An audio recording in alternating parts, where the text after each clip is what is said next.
commonly we apply in the guest service counter.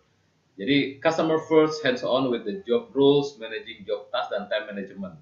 Jadi semua departemen pada dasarnya memiliki job task yang spesifik. Itu kita semua tahu. Tapi ketika job task yang dilakukan secara reguler, secara terus menerus, harusnya dia bisa faster, ya. Kemudian more practice juga mengerjakan. Sehingga bagaimana kita mengelola pekerjaan kita selama 8 jam pekerjaan, 8 jam bekerja itu dikelola dengan tata kelola waktu yang baik, sehingga aktivitas yang dilaksanakan rutin setiap saat dan berulang-ulang ini semestinya memang harus menjadi jauh lebih baik, lebih cepat dan lebih produktif, ya.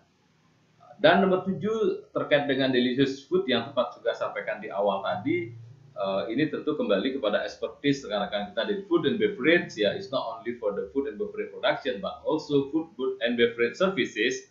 How they can explain our product correctly and promote the signature dishes that set in the restaurant.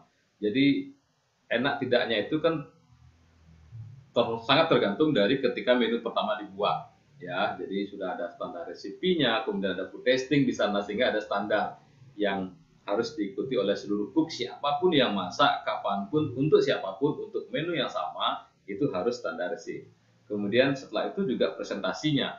Jadi kadang-kadang makanan yang enak itu ketika presentasinya kurang menarik, itu sudah mulai memberikan bad impression buat tamu. Kayaknya saya nggak enak makan dan nanti kalau seperti ini. Nah, ini yang perlu diperhatikan buat rekan-rekan dari food and beverage, how to solve customer expectation on this number 7 delicious food, ya. Jadi time for food processing ini menyangkut dengan food warm. Jadi bagaimana makanan yang hangat harus tetap hangat, ya, makanan yang dingin harus tetap cool, seperti itu. Dan yang tidak kalah penting adalah juga karena menyangkut business hospitality, kita berbicara tentang bagaimana kualitas itu tidak hanya di fisiknya, tetapi juga hal-hal yang menyangkut suci hama ataupun bakteri, virus, ya. Makanan minuman itu harus hygiene dan sanitize.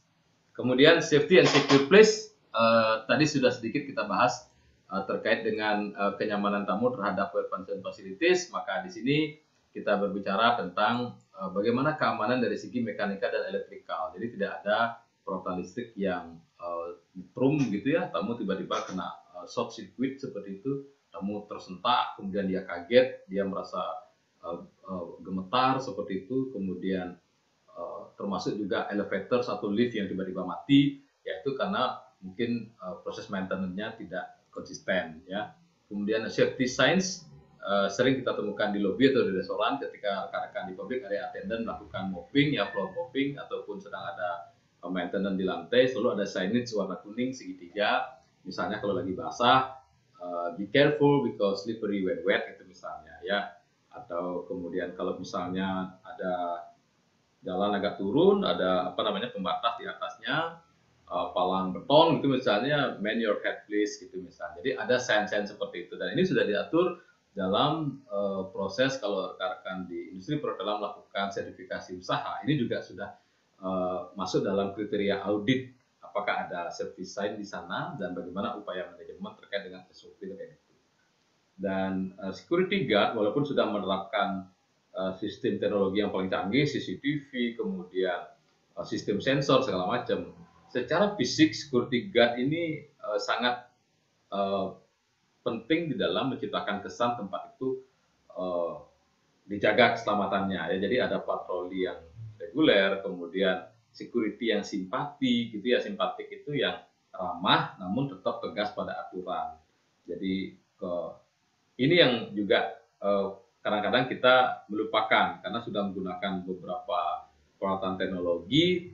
Jadi penampilan fisik security guard ini kadang-kadang mungkin kurang dianggap penting, ya. Ini agak keliru. Nah, ini semua tim memang harus berdaya guna di sana. Jadi tidak hanya di resepsionis ataupun waiter waitress ataupun juga di room attendant, tetapi semua tim yang ada di hotel manajemen, ya, termasuk gardener dan security juga memiliki peranan sangat penting dan kontributif terhadap safety and secure ini, ya. Jadi safety facilities lagi-lagi kembali kepada sudah menjadi standar sertifikasi usaha, klasifikasi bintang itu misalnya, ataupun berdasarkan risiko rendah, menengah, dan juga tinggi. Fasilitas-fasilitas untuk keselamatan dan keamanan ini menyangkut misalnya sarana untuk pemadam kebakaran, kemudian sarana untuk mengantisipasi misalnya ada ancaman tsunami, gempa bumi, jadi ada sudah signage untuk evacuation route, kemudian assembly point seperti itu. Nah, ini sudah menjadi budaya baru juga di pengelolaan hotel terkait dengan safety and security. Nah, ini juga hal penting sekali ya, harapan wisatawan ketika sebelum pulang ke negaranya, meninggalkan tempat kita untuk move to other place, adalah bagaimana memberikan, bagaimana wisatawan itu merasakan kesan yang sangat luar biasa, very memorable experience. Jadi tentang guest satisfaction, ya guest satisfaction juga kita akan bahas dalam video yang khusus membahas terkait dengan guest satisfaction ini, ya. Jadi namun di dalam guest satisfaction ini perlu kita tampilkan juga, karena bagaimana kita mengetahui tamu itu berkesan terhadap pengalamannya tentunya adalah berdasarkan tingkat kepuasan yang dia rasakan. Jadi ada istilah traffic light strategi yang nanti kita bahas dalam video yang berikutnya dalam sesi pelatihan holistik ini, sesi pelatihan online ini. Kemudian anticipate of complaint, ya. Jadi komplain itu tidak serta-merta marah, ya. Komplain itu juga ada keluhan, termasuk keluhan yang ringan sekalipun, ya. Misalnya kikat kamar tamu tidak berfungsi, ya, maka tamu mengeluh. Itu bukan komplain marah, tapi dia melaporkan ada masalah di kamarnya dia, yaitu tidak bisa masuk karena kikatnya. Jadi bagaimana hal-hal seperti ini termasuk hal yang sangat sederhana, hanya butuh waktu 3 menit maksimal misalnya, tetapi harus diantisipasi dengan baik. Jangan sampai tamu merasakan saya bayar mahal tapi kenapa kuncinya bermasalah, seperti itu. Ya. Kemudian dedicated employee juga kadang-kadang sudah berusaha mengantisipasi komplain, ya, tapi namanya alat, kadang-kadang juga workload yang tidak bisa kita duga, kadang-kadang tamu masih merasa agak kurang nyaman dalam suatu bentuk pelayanan, ya, apapun itu, sekecil apapun, ya. Tetapi kalau wisatawan ini ingat ketika dia direservasi, dihandle dengan baik, ketika tamunya tiba juga di welcome dengan sangat hangat, pelayanan selama ini sangat cepat, kamarnya selalu bersih, makanannya enak banget gitu misalnya, maka ini akan bisa menjadi tanda kutip diskon buat kita. Jadi tamu yang tadinya komplain itu dia berpikir karyawannya berdedikasi loh. Jadi saya harus maklumi hal seperti ini. Kadang-kadang memang error itu tidak direncanakan, tidak diduga, tapi bisa terjadi gitu loh. Ya. Nah, sehingga sebelum betul-betul memutuskan tamu ini check out pun, ya, sekali lagi yang terakhir untuk memastikan tamu ini happy dan kita mampu memenuhi 10 ekspektasi wisatawan ini, kita harus bisa meyakinkan value for money ini mulai dari bagaimana menghandle billing dengan benar. Jadi tidak ada lagi asumsi bahwa sudah saya perbaiki billnya Pak, tidak. Ketika tamu sudah menyadari terjadi ada kesalahan dan kita perbaiki, maka akan muncul asumsi di sana. Jangan-jangan mereka ingin menipu saya. Jadi kalau saya nggak nanya, mereka tidak akan koreksi. Maka every single transaction should be handled correctly.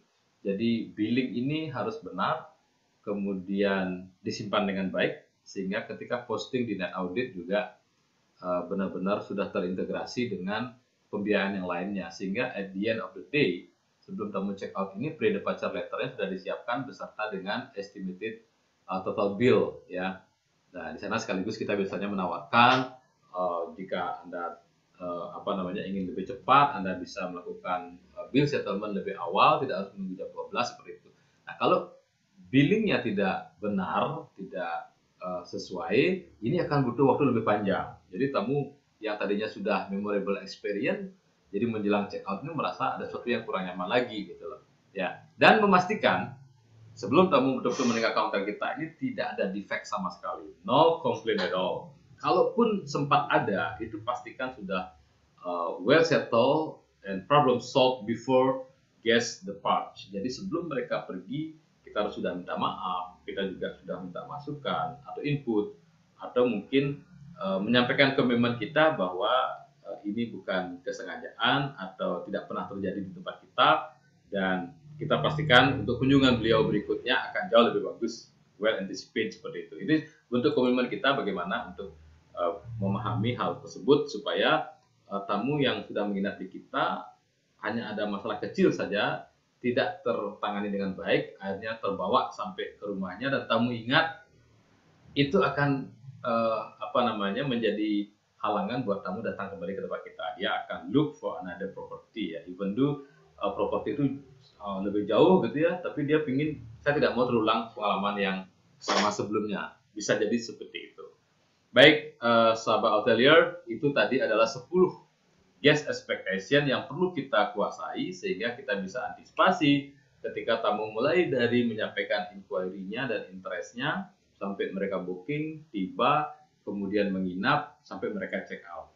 Maka dari memahami guest expectation ini, manfaat buat karyawan, manajemen, dan juga buat perusahaan adalah yang pertama, karyawan itu akan bisa melakukan pekerjaan bisa lebih cepat. Karena apa? Dia udah tahu apa yang diharapkan oleh tamu.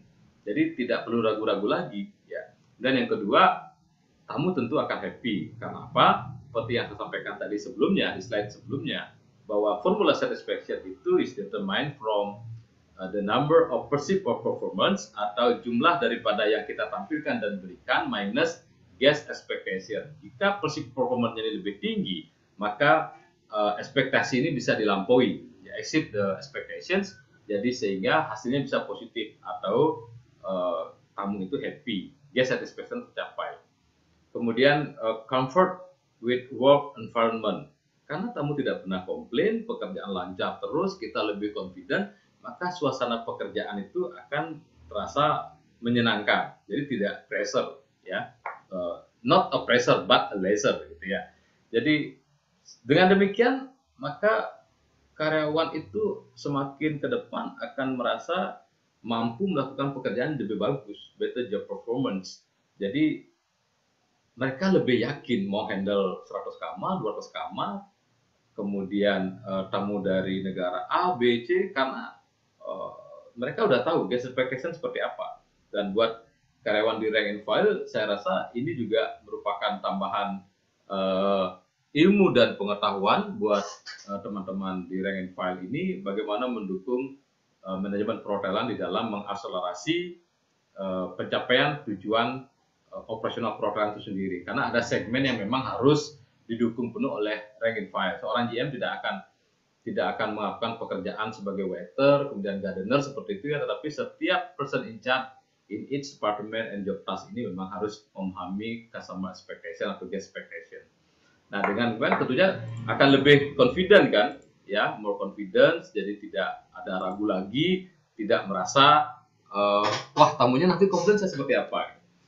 Baik, demikian sesi video kita terkait dengan pelatihan kalian perhotelan secara holistik dan aplikatif pada segmen Understand Guest Expectation. Semoga bermanfaat dan ini masih bisa terus dikembangkan jika kita sudah ketemu lagi konsep-konsep harapan-harapan tamu ke depannya. Tapi 10 guest expectation ini merupakan kebutuhan dasar tamu ketika tamu memutuskan untuk menginap di sebuah hotel. Terima kasih.